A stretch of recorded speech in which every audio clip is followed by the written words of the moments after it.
If you looked into the prices of a third-generation Mazda RX-7, you might have been surprised by what you found. Why is a fragile, unreliable 20-year-old sports car still so darn expensive? Right now you could go and buy a brand new Miata, BRZ, or even Mustang GT for about the cost of an FD. And in a lot of cases, you'll get a lot more car than what you've got here. Whether you call it a drift tax for the 240SX or Corollas, a classic car tax for the E30 M3 or old Ford Escorts, or Subi tax for just about any turbo Subaru ever made, the fact remains that there has been a steady increase in the price of certain older performance cars and the parts that go with them. So what's the reason behind all this? Well, Ben and I have given the job of researching and explaining this phenomenon to our newest staff member, Luke.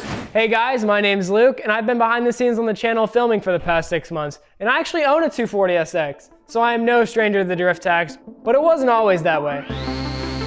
In 1989, the Nissan 240SX was released to the US market as an affordable, budget sports car. In the 1990s, most of the S13s that were in the US still had full interiors, and the parts were cheap and readily available. As the early 2000s came, the S13 had become the budget platform for any type of motorsport. Whatever you wanted, you could build it. But as more 240s went into walls at local drift events, the supply began to drop and the demand began to rise. The 240SX may be one of the most dramatic examples of an aftermarket tax on a car, but the same story goes for RX-7s, Subarus, Fox body Mustangs, E30s and E36s, Miatas, and more. These cars are cheap and good platforms, so people buy them up and use them, which reduces the supply. As the popularity goes up, so does the demand for the car, and in turn the prices. With the advent of the internet and YouTube, the cycle of cars becoming taxed and priced out of many people's budgets has accelerated.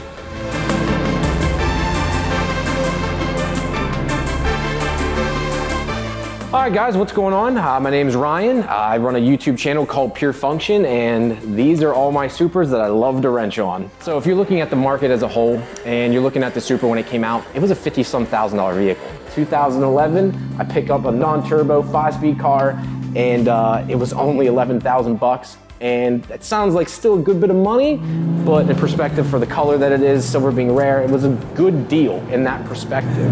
It's been a while since I even got to drive it, so it just makes me happy to have it. Now you fast forward 8-9 years after that to like 2018, 2019, I pick up this non-turbo 5-speed wrecked for $23,000.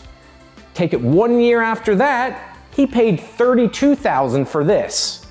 That's how crazy the market is getting, and it's going there in a very fast manner. Another thing you have to realize, limited amounts of these cars. They only ever sold worldwide, period, end of store. They sold from 93 to 2002, they sold 44,000 Supras. And I always give this perspective where they say, well, it still seems like a lot of cars. Okay, perfect example. They sold 888,000 Camaros from 1967 to 1969. 3 years, and that's just the US. Rough estimate, like I said, here in the US, we probably have something like 7,500 to 8,000 left-hand drive Supras left. The demand for them, the amount of people that want them, and the amount of cars that are left just skyrocket the price because there's so many people that want these cars, but they're just not out there. And that's why I personally am trying to buy them up, because I love the cars. I never knew this was going to happen. I was just a diehard Supra fan, and the prices have just gone bonkers. The same goes for parts in these cars. Even if you can get past the initial inflated cost of the car itself, you're still gonna need to get parts for your car if it breaks or an interior panel cracks. And more often than not, just like the cars where they came from, the parts will be incredibly inflated as well. In fact, I know a guy who has to deal with one of these inflated markets. Parts for FDs aren't actually that expensive, but they are inflated. And I think a lot of the reason for that is because of how limited, I guess, the production is, and they're an old car. They're like 25 years old. There's only, 16,000, I think, FDs made in the US, which for interiors matter because it's left-hand drive, and right-hand drive interiors have completely different plastics. So trying to find interior parts for this car has been really difficult, because if you have a good interior, usually you hold on to them, and I can't find them anywhere to buy them. So like I need seats, I need door panels, I need headliner, a lot of all this stuff. I mean, that's just the big stuff. We're not even talking about the little clips. And that stuff is so hard to find that even if I had the money for it, I can't find it to buy it. Ganador mirrors to this thing are insanely expensive, and people are posting them on Facebook groups as almost a joke at this point. If you have Ganador mirrors, people will just post a picture of them, and the comments go wild because they're like, man, I want to buy those Ganador mirrors, $2,000 or whatever for Mirrors. So this is OEM black carpet. This is pretty sought after too. They should probably be all out by now, but they were at the dealer still $900. So I would say 900 still, but if they're all out, thousands. So this is one of the rear plastics for the inside of the car. You see it's got a few marks in it, but again, discontinued. This is a bare piece, nothing in it, 1,200 bucks. Door cards, cannot buy these anymore. These are going from 800 to 900. 80 bucks, I would assume, for something like this. So then we have the old suspension off my wife's car. Believe it or not, the top hats are bought by people. I guess nothing crazy, 300 or 400 bucks for the top hats. But that is a brand new shifter panel. Something like this will run like $85 to $90 right now, but it's short time. A brand new set of floor mats, $1,000, and people are paying it 400 bucks, 500 bucks for plastic. Now that I say that out loud, that actually is really horrible.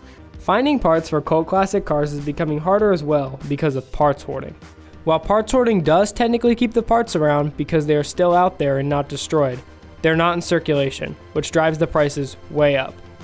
If you're trying to buy door panels for your FDRX7 from the one guy who's been holding on to them since 2003, he can ask whatever he wants for them. And that's part of the reason why prices are high. People, they would go look at Toyota stock, be like, all right, I know this part sells a lot, and go, how many are left in the country? They go, say there's 70 of them, and there's 70 of that part, and they're 40 bucks. They'll buy all 70 of them and then hold on to them. Someone will go, don't need it or want to buy it, and they'll go, crap, I can't get this. That guy goes, oh, I see that, because he knows the community. He goes, oh, I see that. Oh yeah, I have that, 300 bucks and it's yours.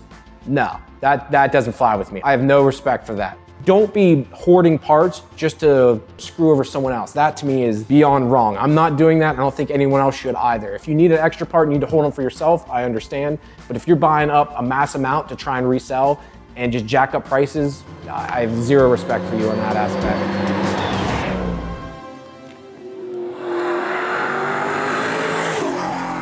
But luckily, it's not just us poor fanboys on Craigslist who are aware of this problem. For a while now, OE manufacturers have been creating legacy programs for certain models of their Enthusiast cars to keep the prices lower.